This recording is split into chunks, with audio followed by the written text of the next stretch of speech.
Hello everyone, and welcome to Kyzer and the Voices. I'm Kyzer Acheron, the host with the Voices, and welcome back to Kyzer Plays Scott Pilgrim vs. the World, the game. Still a dang mouthful.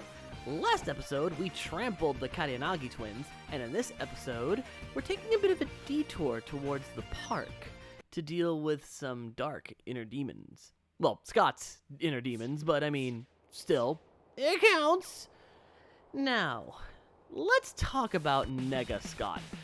Now, in the comics, he does make an appearance in the final book, because at this point in the book, Scott is basically kind of broken down because Ramona's gone bye-bye at this point. Small spoiler. But basically, he has to confront Nega Scott. And instead of fighting him, basically he has to accept him. In the movie, they had Nega Scott sort of show up at the end, but they honestly didn't do much with him. But it was kind of funny to see what they did do with him. Like, it wasn't much, but it got a nice little chuckle, I will admit. It was a nice little scene, you know. And if you're wondering why we're in a park for this particular level, essentially what happens in the comic is that he goes back and visits Kim, and they end up at a park as they talk and reminisce, and, well, for those of you who've read the comics, you know what Scott tries to do. Like, Scott's kind of in a really weird place in the books at this point. Oh yeah, these little guys, they're like a reference to Golden Axe. Basically, you hit them and money comes out. And the reference in this case, basically in Golden Axe, when you took a rest, or at any point in the level, what would happen is these little gnomes would come out. If they were blue, they had potions. If they were green, they had health meat. So basically, you'd have to hit them real quick before they ran away, and you would get little bonuses from them. Also, those owls, screw them. They're not fun. As you can see, they combo you very easily if you're not careful, which I have not been this episode. Okay, just gotta get rid of them. And yeah, I kept the cute animals thing because it's freaking cute. You can't go wrong with that. But yeah, don't worry about your health here, and you know, you're gonna be fine health-wise, and I'll show you why in a second as soon as I get rid of this freaking Wolverine. And yes, it is a Wolverine if my research is correct. Now, there should be... Can I get into the thing? Can I get into the thing? Let me into the thing. Listen, game. Game. I know it's there. I know that that's the entrance. Let me in the thing. Let me in. Let me in! Please, let me in. Come on. I'm asking nicely here. Please. I know that there's a store here. It's because I'm holding the key. Let's get rid of the key, and we'll come back. Maybe I glitched it or something, which can happen. Alright, let's get rid of the Wolverines. Freaky little fur badgers. I mean, they're not really badgers, but still. Alright, let's get rid of this key. Let's just do that. And, alright, there's the Scott boy again. Now you gotta dodge bricks and statues, and there's more of those gnomes. In this case, they just give you $1. You know, like, so hit them as much as you can, you'll get some mad cash. Alright, got rid of the key. So, can we go in there now? I would like to go into the thing. Like, I want to show you what that is. Because, seriously, it's pretty cool. Why are you not letting me in? I know that that's the entrance. Let me in! Let me in! Please! I would like to get the things. Let me into the store. Ugh. Why are you being like this? Like, that is the store. I'm not crazy. Like, this light basically indicates you can get back there. There we go. Why now did it work? Anyway, this is Mobile's secret house, where you can get the extra special move. We can also get the sauteed shiitakes, which are worth quite a bit of health and guts points. So if you're lacking, get to snacking and enjoy a sauteed shiitake. Because seriously, this is helping out a lot right now. Also, you can get some ginkgo biloba to go. Don't know what that is. I'm going to have to look it up later, but that will definitely help in terms of a revival. So yeah, let's get some more sauteed shiitake for the road. just to make sure, you know, we're just taking enough so we can survive, you know. It's not like we're trying to stay alive or anything, and nah, what are you talking about? And we're fine. See, we got 200 health. We'll survive this. We'll be alright. Anyways, that aside, sorry that took so long. Game glitch. Let's move on, because now things are about to get weird. And I mean in video game sense. Like, what's about to happen is exclusive to the game. Like, this doesn't happen in the book or in the movie. So, yeah, what's about to go down is basically a game exclusive type thing, which I do like, that there's like exclusive stuff that's just for the game, and there's also exclusive stuff for the comic and for the movie. It makes each adaptation feel like its own thing, you know, and each one is fun as a result. So what is this thing that I'm referring to? Freaking zombies! Yeah, zombies! In the Scott Pilgrim. This is a thing now. We have zombies. Just throw them in a hole. That's honestly the best way to deal with them. Just chuck them back into the dirt. Like, I make jokes, but seriously, just give them a dirt bath. They'll be fine. Because these guys, you wouldn't believe it, but they have ridiculous health. So, the best way to get rid of them is to just find a way to knock them into a hole. Like, because legit, it is fun to beat the ever-loving snot out of them, but it takes a while. I mean, you can do it, because you can easily chain up that super mode, but it's just tedious. But I'll show that happening, because we can easily get them in a combo. Just have to be careful about it, because one hit will knock you out of it. Well, one knockout hit, really, but you get what I'm saying. Like, you just gotta watch yourself in that regard. Alright, well, I tossed that one, so that ain't happening. Alright, just gotta hit these guys and make it all happen. I do love that the skull guys are trying to add to this whole brigade. You know, just because, oh, they got skulls, they're part of a graveyard theme. It's cute, it's adorable, I'll give it credit where it's due. But I ain't about that life right now. You're about to get stomped. Alright? You see, we don't even have to kill the zombies to move forward. Like, we just run past them. We don't gotta deal with that nonsense. Although, now I think we do. This is honestly one of the strangest things in this game. Like, who would have thought to put zombies in this? Like, I dig it, because I like zombie stuff. That's why I've been getting more and more into Resident Evil as of late, which, let's talk briefly about Resident Evil Village. You all know the one thing that people have been talking about, and oh my god, I'm just gonna say it right now. I'm in that boat too. Like, the lady just, oof, hello mama. She is something else. But also, I'm very curious as to the story of this game. Like, the lady is pretty and goddamn, but I'm also curious, like, what they're gonna do with the overall story, because Chris is being weird, at least by Chris standards. I mean, at least he's not punching boulders. But at the same time, you know, he's also kind of being weird. Like, what are you doing, my guy? Kind of weird, you know? So I'm trying to figure out what his game is. Like, what is he trying to do? Because I understand if he did what he did for a reason. But it just comes out of freaking nowhere. Also, here's Nega Scott. In this game, you do have to fight him, and you do unlock him as a playable character if you beat the game as Scott, Ramona, Kim, and Steven. If you beat the game with all 4 characters, like the main ones, you unlock Nega Scott as a playable character. And he basically plays the same as Scott, but with a much more crude and vulgar personality, number 1. And number 2, he's got different special abilities, which, not gonna lie, they are kind of cool. And you can get a preview of what they'll be here in this fight. Like, if you watch. Come here, you. Come on. Like, this is the one fight I feel challenges you the most before the final fight, because Scott's kind of a dick. Like, there's no jokes about that. He is a jerk. Like, this Scott, anyway. Well, I mean, Scott's kind of a jerk as well, but you get what I mean in this case. Like, this Scott's kind of a jerk, too. But he's worse, I guess. I don't know, Scott. I love him, but he needs to learn to not be such a dick. Like, in the comics especially, like, he is not a nice guy. Like, he's a bumbling idiot at points, but he definitely doesn't think.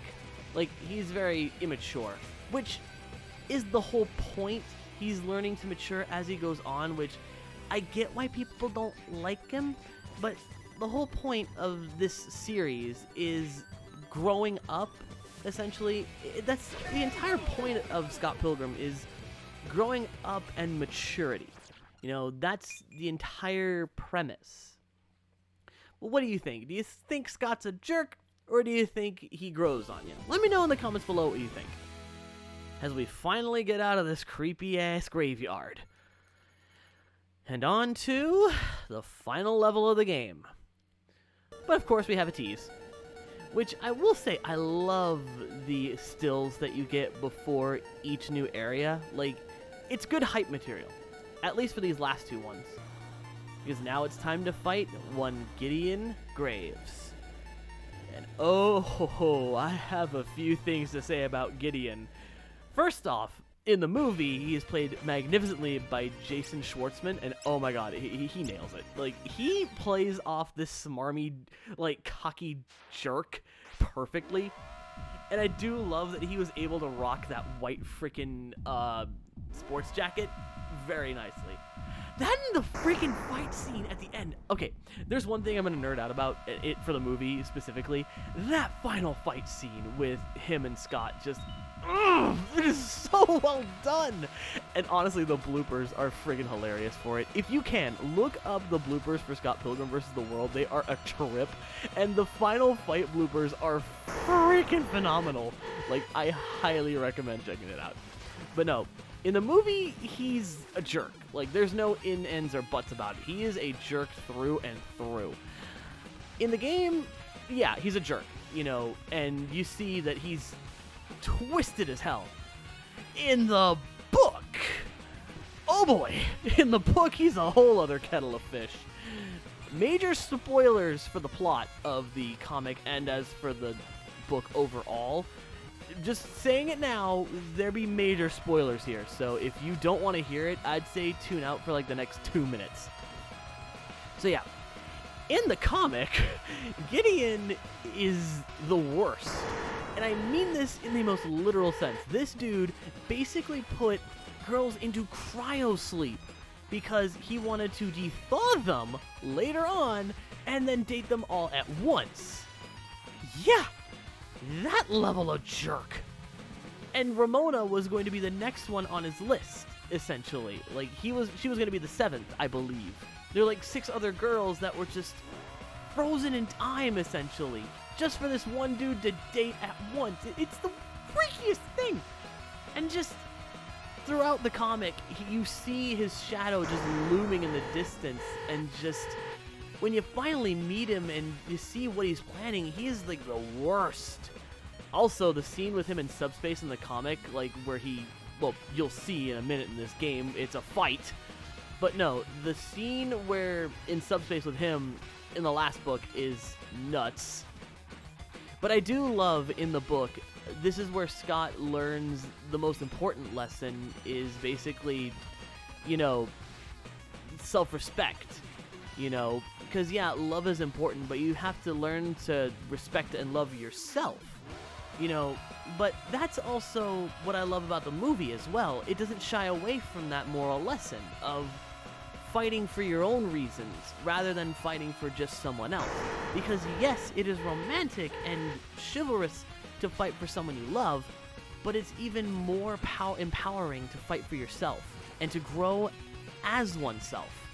You know, and that's honestly why I love this series so much, because it teaches you a valuable lesson about fighting for love, but also fighting to love yourself. And I don't know, that's I guess why I wanted to do this as a little mini-series. You know, because I just wanted to talk about this game. Because when it first came out, I played the ever-loving heck out of it. And the fact that I get to do it again now, like 10 years later, is honestly a joy. And I just love talking about it. You know, it's a great game, it's got a great soundtrack, and it's timeless. You know, it's a timeless thing to me because its visual style allows it to be. Sure, it's dated because it's a tie-in game, and in my opinion, it's like one of the best movie tie-in games ever made. Like, no ifs, ands, or buts about it. Like, but still, it's just the visceral joy of being able to discuss this in greater detail. And I highly, highly implore you guys, if this has in any way made you curious about the IP of Scott Pilgrim, please do yourself a favor, check out the books, check out the movies, heck, even check out the game, because you will find something of entertainment here. I guarantee it. And if you don't like it, hey, it's not for everybody. Now, on to Gideon. At least the first fight with him. And yeah, everyone's here, and hey, look at that guy with the blue hair and the zapper. It's Crash. It's Clash from Clash of Demon Head. I mean, I don't know if that's his actual name, but still, that's the main character there with the zapper, and that's pretty cool. Anyways, here's Super Gideon Graves. This particular fight is a game-exclusive thing, as is the one that's coming. But this theater, yeah, no, they pretty much got it right both in the movie and in the game, so it checks out in my book.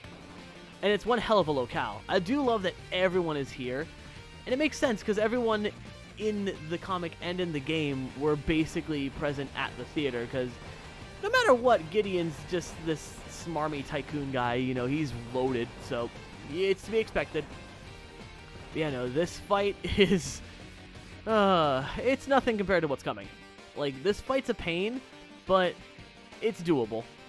Personally, I bring a weapon in just in case, because it can be tricky to do. But either way, we got plenty of health, we got an extra life, it's not a concern, we can do this. But yeah, no, but Gideon, just, he's tough, but definitely not to the degree of what's coming. Like, good lord. But yeah, no, I do friggin' love the Gideon fights. Whether it's the comics, whether it's the movie, whether it's here in the game, like, Gideon is just always a force to be reckoned with. Also, I don't get the friggin' the one-winged angel dash attack thing. I don't... Oh. Is that literally just a Sephiroth reference? Because I'm trying to figure it out, and it don't make much sense. I think that's the case, but I could be wrong. If anyone knows that, let me know in the comments below. And yeah, he just casually drops meteorites. Just casually. You know, it's not a big thing. You know, casual meteorites. Why not, right? It's a thing, folks. It's a thing. Alright, let's get rid of this guy. Let's just do this. Alright, come on. I would recommend specials, but he's kind of fast, so executing them is going to be kind of a tricky thing. Gotta do it while he's down, or at the very least, if he's doing like a wind-up type thing. And yeah, he has invulnerability state. Just because he's a cheap ass. But just, Oh yeah, there is one other thing I wanted to talk about with Gideon and his whole plot. Like, in the movie, yeah, he still chips Ramona, but it loses the creepier element that he wants to date, like, multiple people at once, you know, because he's a sociopath, you know, but it's still pretty messed up that he would want to chip someone because basically they're the one that got away, and he didn't like that very much. Frickin' simp. Like, seriously, his attitude is horrible. Like, dude, you're gonna go out of your way to microchip someone just because they left? You are a different kind of scum. Like, seriously, that is scummy behavior if I've ever seen it. And it's also toxic as hell. Anyways, he's dead, and now we're going into him. Yeah, this part's a little weird. And this particular subspace is what I was talking about before. Like, when Scott goes into the final subspace in the comic, it's just as trippy and existential. And Gideon, well, you're about to see. Like, he goes through a bit of a change, you know, a bit of a transformation, but you'll see. You'll see. Trust me, it's a thing. It's a thing. For those of you who already know, you know what's coming. But for those of you who are perhaps not in the know, Medusa heads. Because of course we needed a Castlevania reference in this game, right?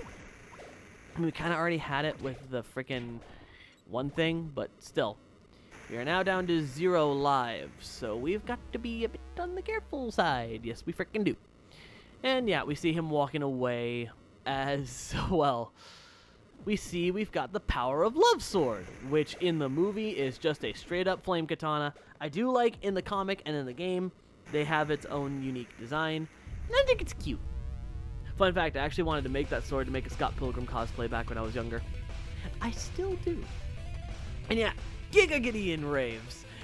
And yeah, Ramona dated this guy. In the comic, it's just as weird as it looks. Trust me, it is. Now, here's a pro tip for anyone who wants to pick this game up. Don't lose the sword. Just don't. Do yourself a favor. Don't lose the sword by any means. Unless you want to make this impossible, don't lose the sword. And it's very easy to do that because he breaks the ground. As soon as that heart cavity opens up, slice, slice, slice, and go ham. Because seriously, the sooner you get rid of it, the better. And just avoid, by all stretch of the imagination, avoid his fists. And avoid any semblance of falling into the cracks. Just do it. Because you lose that sword, game over, man. Game over. There's no coming back. And trust me, that's the worst thing when you're that close to beating him and then all of a sudden it just happens. Like, I can't tell you how many times I have screwed up this fight. That's why I'm able to beat it so quickly. Because I've had the experience of... Ramona, you're not even holding the sword anymore. I've had the experience of losing the sword and then losing all your lives afterwards. It's the worst. But yeah, no. Then this boy, he just runs away. And wouldn't you believe it?